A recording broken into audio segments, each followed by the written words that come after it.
There was a time when workers would rise up through the ranks and all of the managers at their company had been there for a while, but more often it seems managers are getting younger and younger these days and are faced with managing people who may be the same age as their parents, if not older, and that can cause friction on both sides. Victor Gray is a resource manager at Kavaliro, one of our buddies here on the program. Thanks for coming in. Thanks for having me. So this is happening a lot. So let's look at both sides of the equation first of all.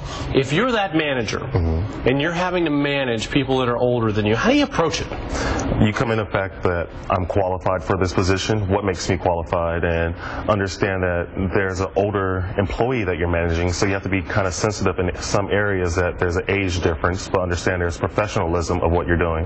What about if you're on the other side? If you're maybe a little bit older, you have a manager who's younger, how do you approach it and keep your job?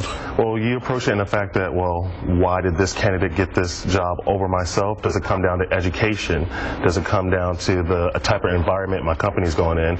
Is it a newer age technology? Is it a newer age revolution that they're going over, and you just might not fit that mold, but they like you as an employee to keep you in the company? I know you're very big on teamwork. And how does that fit in this equation? It fits in because both parties have to get along with one another. It can't be like, well, I'm older than you, I know more than you, you shouldn't be managing me. It should be like, I'm older than you, I have experience, let me help you so we can grow together.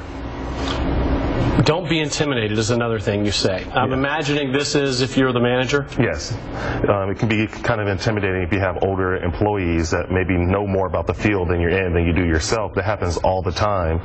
So you just learn from them.